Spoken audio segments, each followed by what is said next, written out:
बार फिर से आपके अपने YouTube चैनल एग्रीकल्चर बाय एलन चित्रौल में स्वागत है। आज का अपना टॉपिक है बकरी की नस्लें। देखो, बकरी की नस्लें पढ़ने के लिए अपने को क्या करना है, थोड़ा सा इसका जनरल ध्यान रखना है, जिसके अंतर्गत अपन क्या पढ़ रहे थे, उसका जूलॉजिकल नेम वगैरह पढ़ रहे थे। तो यहाँ पर इसका जूलॉजिकल नेम पढ़ते हैं। सबसे पहले बकरी का जूलॉजिकल नेम क्या होता है, तो बकरी का जूलॉजिकल नेम होता है काप्रा हिरकस। क्या होता है? काप्रा हिरकस। मैं इसकी फैमिली आपको बता चुका, यानी गाय, भैंस, भेड़, बकरी चारों ही किस कुल के अंतर्गत आते हैं? बोविडी कुल के अंतर्गत आते हैं। उसके बाद बात करते हैं भारत में बकरी की कितनी नस्लें पाई जाती है। तो आपको बताना है भारत में बकरी की 20 नस्लें पाई जाती है। कितनी पाई जाती है? 20 नस्लें। भारत में बकरी की 20 नस्लें पाई जाती हैं। कितनी नस्लें पाई जाती है? 20 नस्लें पाई जाती हैं। अब बात करते हैं अपन बकरी को किस नाम से जानते हैं और किस नाम से अपन जानते हैं। तो देखो, बकरी को रेगिस्तान का चलता फिरता फ्रिज भी कहते हैं। क्या कहते हैं? रेगिस्तान का चलता फिरता फ्रिज। चलता फिरता फ्रिज क्यों कहा चलता फिरता फ्रिज? यानी जब भी अपने को जरूरत पड़ती है उसी टाइम अपन क्या कर लेते हैं, दूध निकाल के यूज में ले लेते हैं। इस वजह से इसको अपन ने क्या कह दिया, राजस्थान रेगिस्तान का चलता फिरता फ्रिज कह दिया। उसके बाद में अपन इसको और नाम से जान सकते हैं, रनिंग डेयरी। रनिंग का मतलब दौड़ता हुआ, तो दौड़ती हुई डेयरी, रनिंग डेयरी के नाम से भी अपन इसको जान सकते हैं। और उसके बाद में अपन कहें इसको डबल एटीएम के नाम से भी अपन जान सकते हैं। डबल एटीएम, ठीक है। ये चार यानी 3 नाम इसके आगे अपने पास में, रेगिस्तान का चलता फिरता फ्रिज, रनिंग डेयरी और डबल एटीएम के नाम से अपन इसको जानते हैं। उसके बाद अपन इसका क्लासिफिकेशन कर लेते हैं, वर्गीकरण कर लेते हैं। देखो, वर्गीकरण अपने को करना है, तो वर्गीकरण के अंतर्गत अपन क्या करेंगे, 2 हिसाब, यानी पहला जो वर्गीकरण देखते हैं अपन, उसके अंतर्गत अपन देख लेते हैं देसी नस्लें। यानी मोस्टली इसको अपन ने कितने भागों में विभाजित कर दिया? 2 भागों में विभाजित कर दिया, एक देसी नस्लें और दूसरा विदेशी नस्लें। तो सबसे पहला अपन ने देखा देसी नस्लें। कौन सी नस्लें? देसी नस्लें।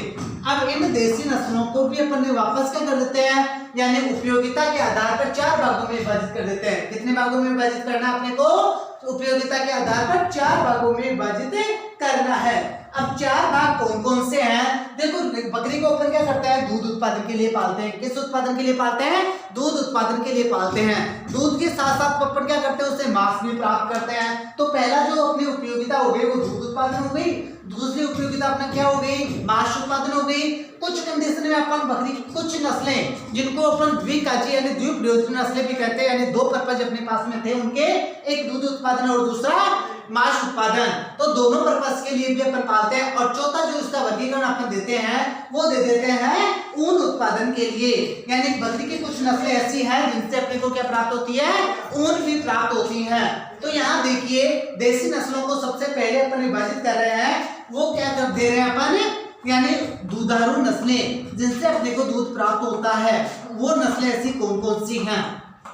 यानी मोस्टली जिन नस्लों को अपन किसके लिए पालते हैं, दूध उत्पादन के लिए पालते हैं, उसके बाद यानी उनको अपन क्या करते हैं, दुधारू नस्लें कहते हैं। दुधारू नस्लों के अंतर्गत आप क्या करोगे, देखो पहला जो आप एग्जाम्पल बताओगे वो कौन सा बता दिया अपन ने, बारबरी बता दिया। कौन सा एग्जाम्पल बता दिया?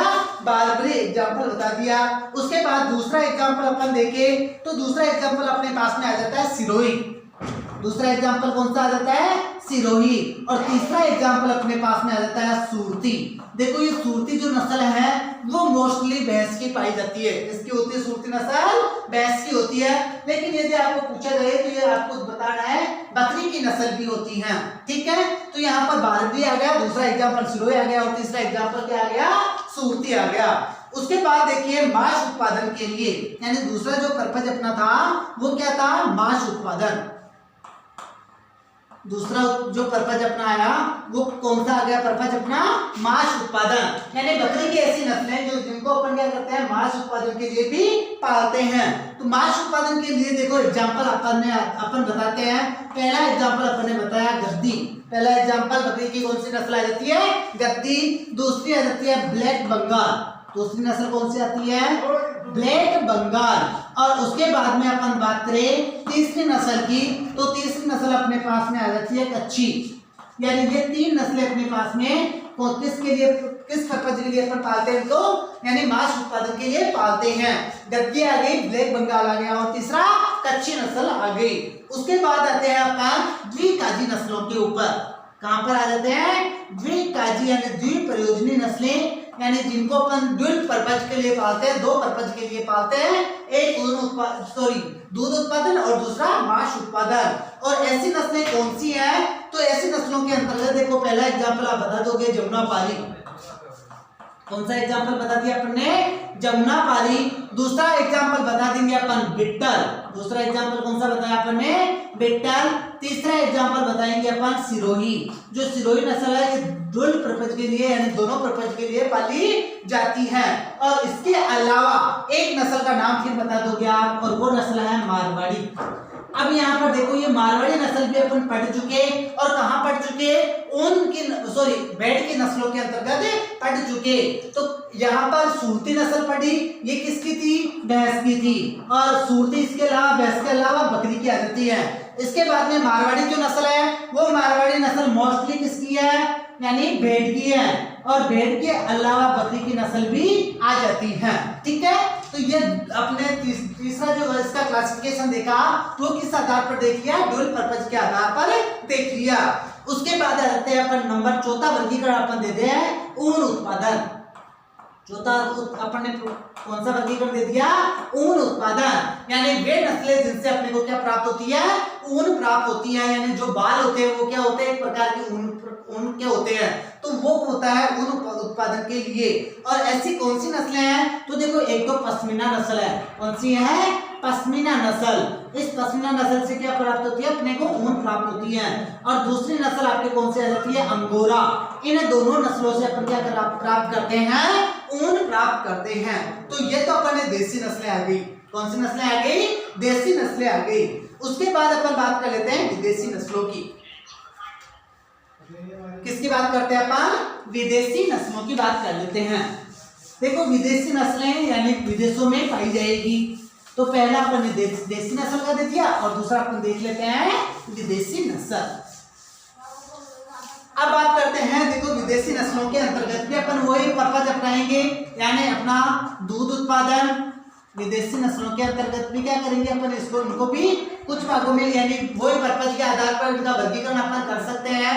तो जो पहला वर्गीकरण अपना आया वो कौन सा आ गया, दुधारू नस्लें। कौन सा वर्गीकरण आ गया अपना, दुधारू नस्लें। यानी जिनको अपन क्या करते हैं, दूध उत्पादन के लिए पालते हैं। ठीक है, दूध उत्पादन के लिए पाली जाने वाली ऐसी कौन सी नस्लें हैं, तो देखो इसके अंतर्गत पहला एग्जाम्पल आप बता दो टोगनबर्ग। पहला एग्जाम्पल अपन ने कौन सा बता दिया, टोगनबर्ग बता दिया। दूसरा एग्जाम्पल अपन बता देंगे सानेन। दूसरा एग्जाम्पल कौन सा बताएंगे, सानेन, जिसको अपन क्या कहते हैं, दूध की रानी कहते हैं। सानेन को अपन क्या कहते हैं, दूध की रानी कहते हैं। तो दूसरा एग्जाम्पल अपन ने सानेन बता दिया। तीसरा एग्जाम्पल बता देंगे अपन एल्पाइन। कौन सा एग्जाम्पल बता देंगे, एल्पाइन। और चौथा अपने पास में आता है एंग्लो न्यूबियन। तीसरा यानी चौथा एग्जाम्पल अपने पास में कौन सा आ जाता है, एंग्लो न्यूबियन एग्जाम्पल आ जाता है। तो ये नस्लें तो कौन सी हो जाती है, दुधारू नस्लें हो जाती हैं, यानी दूध उत्पादन के लिए पाली जाती है। इसके बाद अपन बात करते हैं यानी ऊन उत्पादन या बाल उत्पादन। ऊन उत्पादन या बाल उत्पादन के लिए अपन कौन कौन सी नस्लें पालते हैं, क्योंकि इनसे क्या होती है, अपने को ऊन प्राप्त होती है। तो ऐसी नस्ल कौन सी है, तो देखो अंगोरा जो नस्ल है, ये अंगोरा नस्ल क्या है, विदेशी नस्ल है। अंगोरा नस्ल किस प्रकार की है, विदेशी नस्ल है। तो यहाँ पर पश्मीना तो अपने भारत की है, और अंगोरा नस्ल है, विदेशी नस्ल है। तो ऊन उत्पादन या बाल उत्पादन के लिए अपन ने देख ली। तो ये तो अपन ने क्या कर दिया, इनको कुछ भागों में विभाजित अपन ने कर दिया, यानी दो भागों में विभाजित कर दिया, एक देसी नस्लें और दूसरी विदेशी नस्लें। देसी नस्लों को अपन ने 4 भागों में विभाजित कर दिया और विदेशी नस्लों को अपन ने 2 भागों में विभाजित कर दिया। इसके बाद देखिए राजस्थान में बकरी की कौन कौन सी नस्लें पाई जाती है। ये क्वेश्चन बहुत इंपॉर्टेंट क्वेश्चन बनता है, आपको पूछा जाएगा कि राजस्थान में बकरी की कौन कौन सी नस्लें पाई जाती हैं।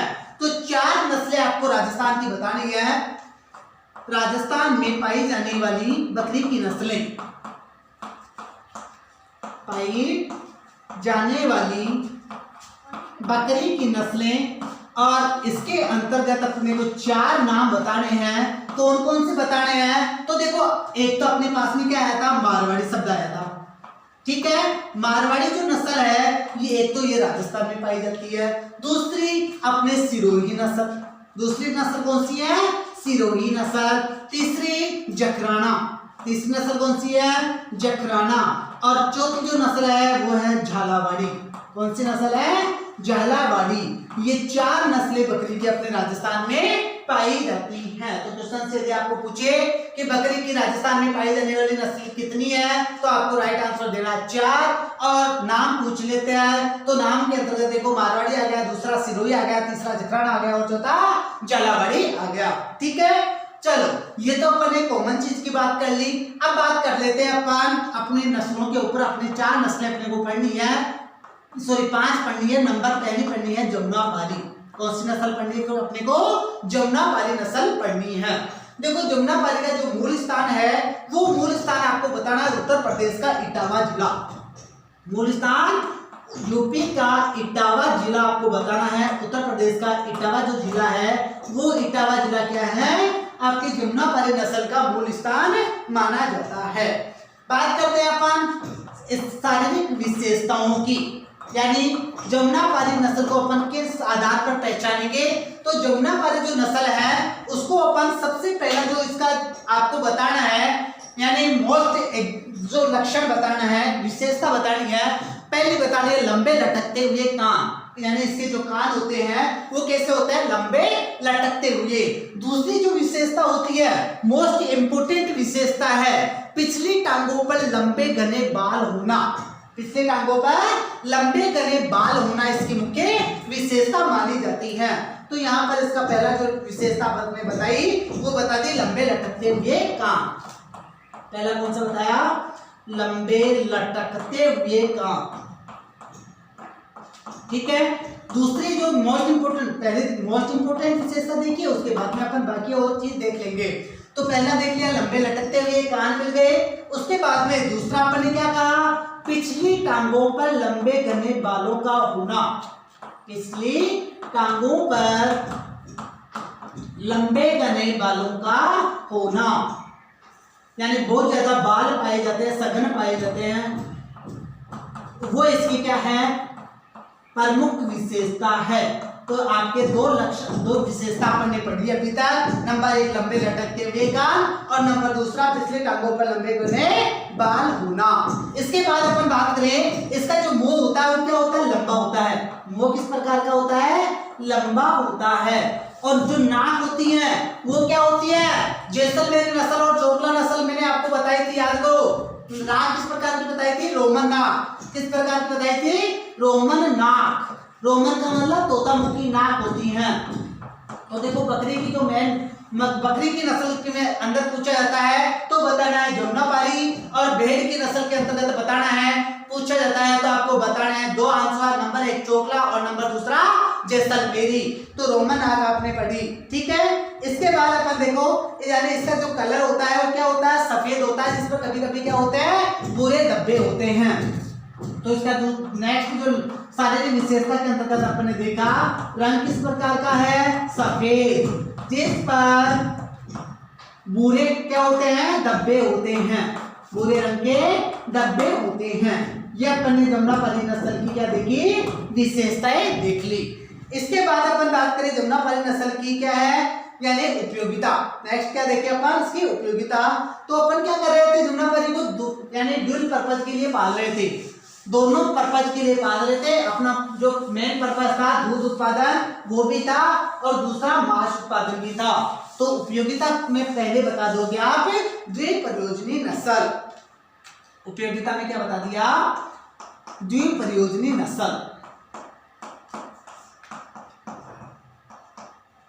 द्विप्रयोजनी नस्ल, द्विप्रयोजन विल पर्पज। अब एक तो मांस उत्पादन हो गया, दूध उत्पादन की बात करें तो देखो इसका दूध उत्पादन जो बताना आपको वो बताना है 360 से 544 लीटर। कितना बताना है? 360 से लेके 544 लीटर दूध क्या करती है एक ब्यात में देती है। यानी यहाँ से इस जमुनापारी नस्ल की बकरी से एक ब्यात में अपने को 360 से 544 लीटर दूध प्राप्त होता है। यदि पर डे की बात करें तो पर डे के हिसाब से अपने को क्या होता है, यहाँ से 1.5 से 2.5 केजी दूध प्राप्त होता है। कितना केजी दूध प्राप्त होता है? पर डे के हिसाब से 1.5 से 2.5 केजी दूध प्राप्त होता है। ठीक है, चलो इसके बाद देखते हैं इसके दूध में कितनी वसा पाई जाती है। तो देखो लगभग 3.5% क्या होती है इसके दूध में वसा होती है। कितनी होती है? 3.5%। हालांकि 3.5 से 5% तक आपको बताना है, लेकिन एवरेज यदि आपको पूछा जाता है तो 3.5% इसके दूध में क्या होती है? वसा होती है। ठीक है, चलो जमुनापारी नस्ल में कोई दिक्कत? आगे देखिए नेक्स्ट नस्ल बारबरी।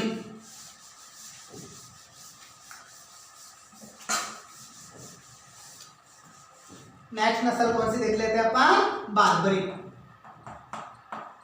देखो बारबरी क्या है? विदेशी नस्ल है। तो इसका जो मूल स्थान आया वो मूल स्थान कौन सा है?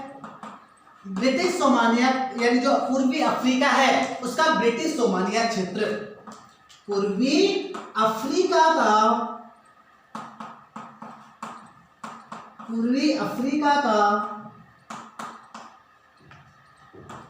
ब्रिटिश सोमालिया क्षेत्र।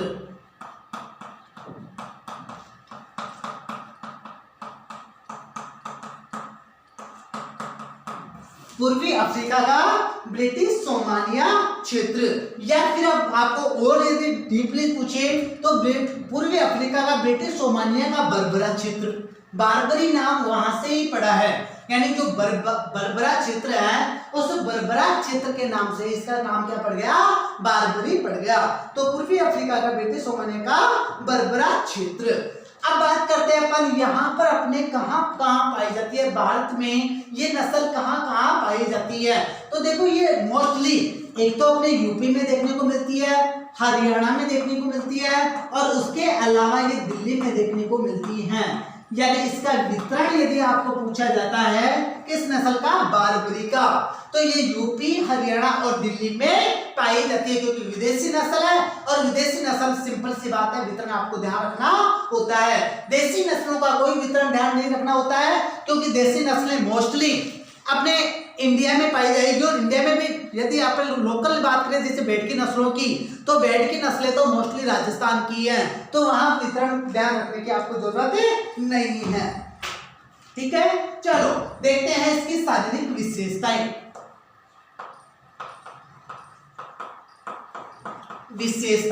देखो विशेषताओं के अंतर्गत आप क्या बताना है? सबसे पहली जो बारबरी नस्ल है क्या है? बिल्कुल छोटी नस्ल है। छोटी नस्ल होने के कारण क्या होता है? इसको शहरी क्षेत्रों के लिए बहुत अच्छी माना जाता है। शहरी क्षेत्रों में क्या होती है? बहुत जगह कम होती है, कम जगह होती है, और कम जगह होती है तो सिंपल सी बात है वहां पर बड़ी नस्ल पाल नहीं सकते। छोटी नस्ल होगी, छोटी नस्ल को आसानी से वहां पर अच्छी तरह से पाला जाता है। तो एक दो क्वेश्चन से एक बार थोड़ा सा आपको बता देता हूँ। सिटी गोट, शहरी बकरी, यदि आपको क्वेश्चन पूछा जाता है तो आपको बताना है बारबरी नस्ल। और यदि आपको रूरल यानी जो आपके ग्रामीण बकरी पूछी जाती हैं, ठीक है, ग्रामीण बकरी पूछी जाती है, यानी आपका जो लोकल एरिया है उस लोकल के लिए पूछा जाता है, तो बताना है जमुनापारी। कौन सी बतानी है?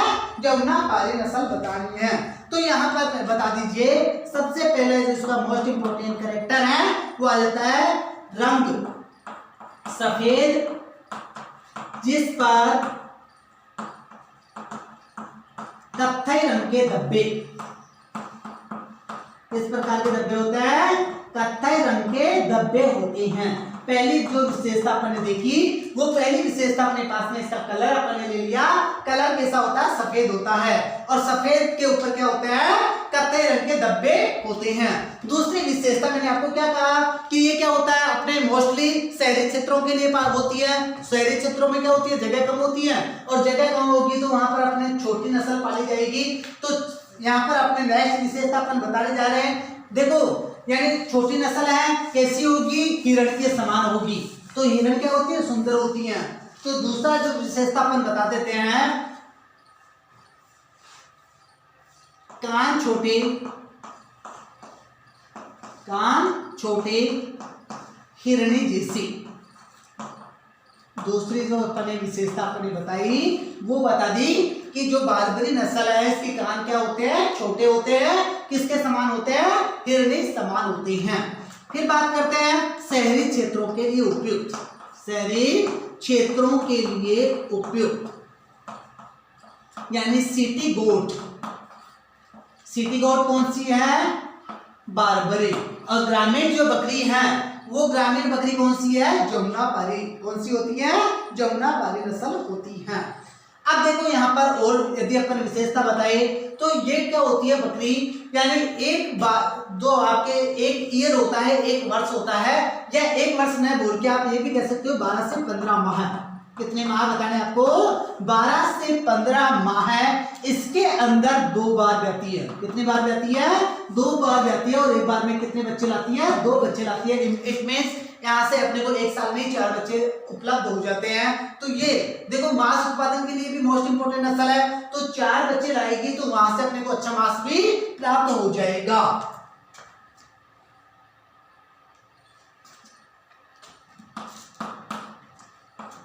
तथा एक बार में 2 बच्चे लाती हैं। ठीक है, मोस्ट विशेषता वापस एक बार बता देता हूं। रंग कैसा होता है? सफेद होता है, जिसके ऊपर क्या होता है? कत्थई कलर के धब्बे होते हैं। दूसरी जो विशेषता अपन ने देखी, कान क्या होते हैं इसके? बहुत छोटे होते हैं, हिरण के समान होते हैं। कैसे होते हैं? हिरण के समान होते हैं। हड्डियां क्या होती है? सुंदर होती हैं। शहरी क्षेत्रों के लिए क्या होती है? उपयुक्त होती है। और 12 से 15 माह की अवधि में, यानी लगभग 1 ईयर के अंदर, 1 वर्ष के अंदर 2 बार ब्याना, और उसके अंदर में भी यानी एक बार में 2 बच्चे लाना। यानी यहाँ से अपने को कितने बच्चे प्राप्त होते हैं? 4 बच्चे प्राप्त हो जाते हैं। अब आप क्या बता रहे हो? उसकी उपयोगिता बता रहे हो। उपयोगिता में सिंपल सा आपको मैंने समझा दिया। उपयोगिता किस प्रकार की नस्ल है? द्विप्रयोजनी नस्ल। किस प्रकार की हो गई? द्विप्रयोजनी नस्ल हो गई। ड्यूल पर्पज इसका हो गया। ड्यूल पर्पज, एक मांस और दूसरा दूध उत्पादन, अपने को यहाँ से इसका पर्पज मिला। बात करते हैं दूध उत्पादन की, तो यहाँ से देखो पर डे लगभग 1.5 kg दूध प्राप्त होता है। कितना केजी दूध प्राप्त होता है? 1.5 लीटर या 1.5 kg प्राप्त होता है। 1 से 1.5 kg दूध प्राप्त होता है प्रतिदिन। और जिसमें लगभग वसा जो होती है, वो वसा पाई जाती है 4.5 से 5%। कितनी पाई जाती है? 4.5 से 5% वसा अपने को देखने को मिलती है। ठीक है, चलो इसके बाद अपन तीसरी नस्ल देखते हैं। जमुनापारी पढ़ लिया, बारबरी पढ़ लिया, उसके बाद देख लेते हैं बिट्टर। जो नेक्स्ट नस्ल है, वो नेक्स्ट नस्ल अपन कौन सी देखते हैं? बिट्टर।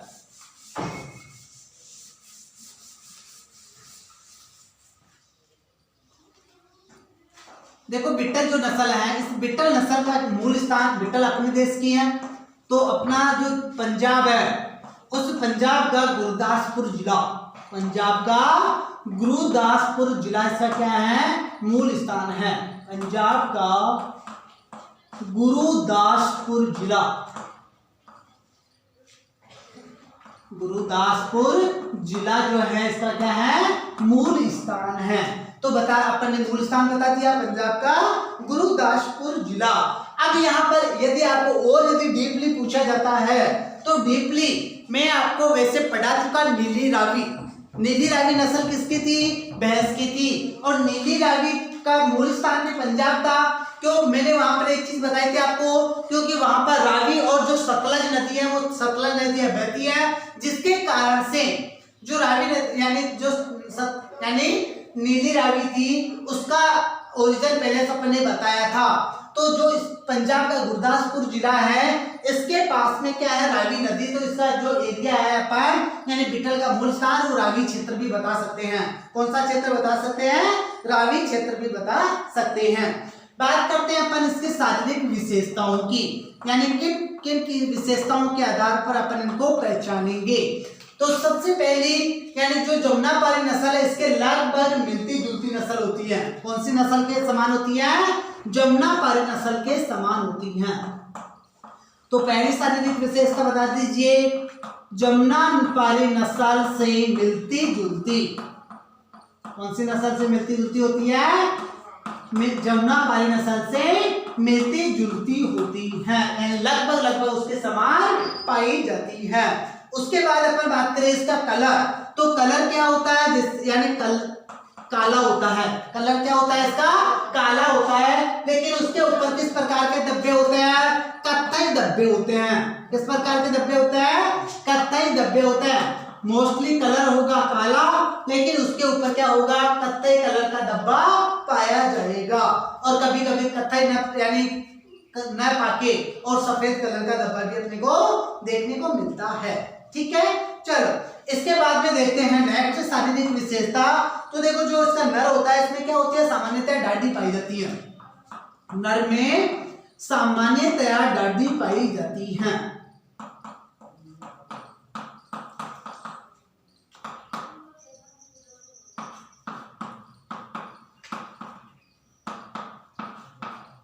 यानी बिट्टल का जो नर होता है, इस बिट्टल के नर में क्या होता है, सामान्यतया डाटी होती है। सींग क्या होते हैं, समतल, परंतु बाहर व पीछे की तरफ घुमावदार होते हैं। सींग किस प्रकार के होते हैं, समतल। सींग समतल परंतु बाहर व भीतर की तरफ, बाहर व भीतर की तरफ घुमावदार। सींग कैसे होते हैं, समतल होते हैं, परंतु क्या होते हैं, बाहर में यानी भीतर की तरफ क्या होते हैं, घुमावदार होते हैं। ठीक है, इसके बाद देखिए नेक्स्ट अपन देखते हैं इसकी शारीरिक विशेषता।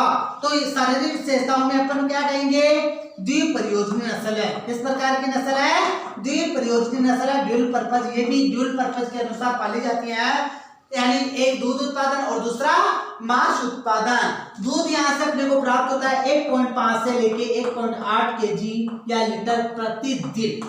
पर डे के हिसाब से दूध यहाँ पर बताना है कितना, 1.5 से यानी 1.5 से 1.8 लीटर प्रतिदिन, और जिसमें लगभग 4.5% वसा पाई जाती है।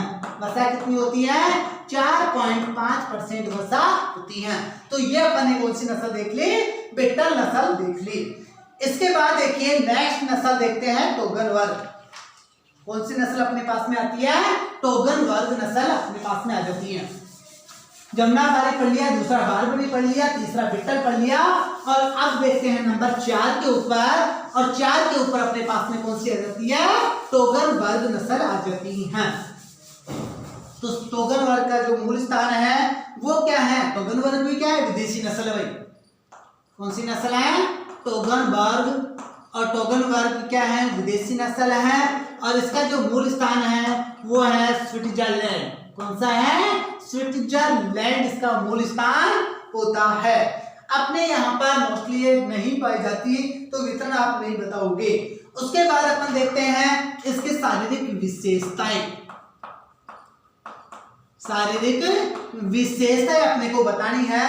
तो सबसे पहला जो इसका कलर होता है वो क्या होता है, हल्का भूरा, जिस पर सफेद रंग के धब्बे पाए जाते हैं। किस प्रकार का, हल्का भूरा, जिस पर सफेद कत्थई धब्बे। इस पर कौन से धब्बे होते हैं, सफेद कत्थई धब्बे होते हैं। यानी कलर देखा, कलर हल्का भूरा है, इस प्रकार का है, हल्का भूरा है, जिस पर क्या है, सफेद रंग के यानी कत्थई रंग के धब्बे पाए जाते हैं। सींग रहित नस्ल है, यानी इसमें सींग नहीं पाए जाते। तो नस्ल में विशेषता बता दीजिए। सींग रहित नस्ल, सींग नहीं पाए जाते। उसके बाद मोस्ट इंपोर्टेंट विशेषता देखो, जिसका चेहरा होता है, इसके चेहरे के दोनों तरफ एक सफेद रंग की पट्टी चलती है, और उस सफेद रंग की पट्टी कहां तक चलती है, यानी थूथन तक, यानी जो आपके बकरी है उसके गर्दन के नीचे क्या होते हैं, दो एक थोड़ से क्या होते हैं लटके हुए मिलते हैं, उनको बोलते हैं थूथन। तो जो चेहरा होता है, उस चेहरे में कान से लेके, चेहरे में कान से लेके उस थूथन तक क्या होती है, सफेद रंग की पट्टी पाई जाती है। तो ये मोस्ट इंपोर्टेंट विशेषता है, चेहरे पर कानों से लेकर थूथन तक सफेद रंग की पट्टी।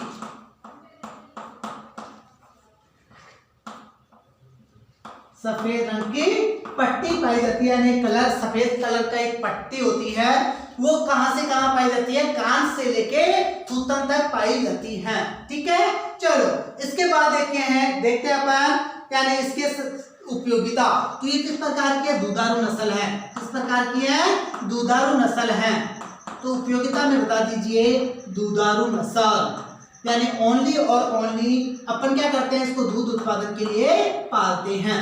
किसके लिए पालते हैं, दूध उत्पादन के लिए पालते हैं। ठीक है, यहां से अपने को कितना दूध प्राप्त होता है, सबसे ज्यादा कितना प्राप्त होता है, 5 से 6 लीटर। कितना प्राप्त होता है, 5 से 6 लीटर प्रतिदिन। और कभी कभी क्या होता है, कोई ब्याज ऐसा होता है जिसमें नहीं बहती है, उस कंडीशन में लगातार 2 साल तक ये दूध देती हैं। तो यहां पर बता दीजिए नेक्स्ट इसी उपयोगिता में, कभी कभी लगातार 2 वर्ष तक दूध देती रहती हैं।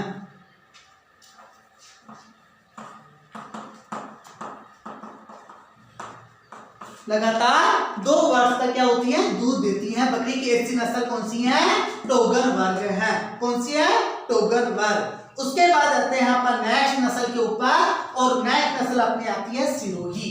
कौन सी नस्ल आती है, सिरोही नस्ल। सिरोही जिसको अपन परबतसरी के नाम से भी जान सकते हैं, परबतसर या आपके अजमेरी के नाम से भी इसको जान सकते हैं, क्योंकि अजमेर, परबतसर और जो सिरोही है ये आपके एक एरिया आता है, और मोस्टली जो अजमेर है उस अजमेर में भी आपके सिरोही नस्ल पाई जाती है। तो यहां पर अपन नेक्स्ट देख रहे हैं सिरोही। मूल स्थान सिरोही राजस्थान, मूल स्थान सिरोही राजस्थान,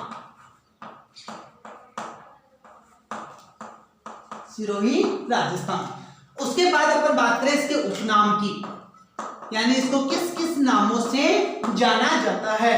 तो देखो मैंने बता दिया आपको कि इसको अपन क्या कहते हैं, अजमेरी के नाम से भी कहते हैं, यानी अजमेरी आ जाएगा। उसके बाद अपन ने परबतसरी के नाम से भी इसको जाना, परबतसरी।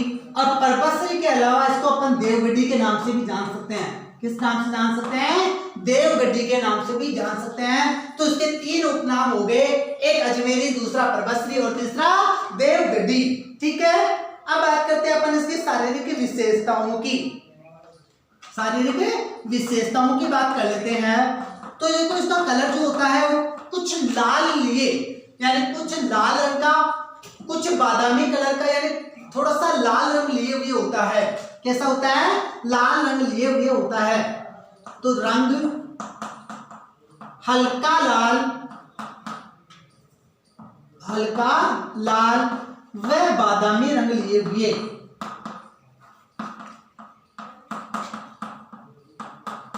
बादामी रंग लिए हुए होता है। मोस्टली अपने यहाँ राजस्थान में सबसे ज्यादा जो नस्ल देखने को मिलती है वो देखने को कौन सी मिलती है, सिरोही नस्ल ही देखने को मिलती है। तो इसका कलर अपन ने बता दिया। उसके बाद में अपन कहें कि जो पीठ होती है इसकी, उसमें हल्का सा झोल पाया जाता है, जैसे यानी जो इसकी कई बकरी की नस्लें हैं उनकी पीठ क्या होती है, सीधी होती है, लेकिन जो सिरोही नस्ल है उस सिरोही नस्ल की पीठ में हल्का सा जोड़ होता है, यानी बीच में से क्या होती है, थोड़ी सी नीची होती है, बीच में से क्या होती है, थोड़ी सी नीची होती है। तो दूसरी शारीरिक विशेषता अपन ने बताई, पीठ में हल्का सा झोल,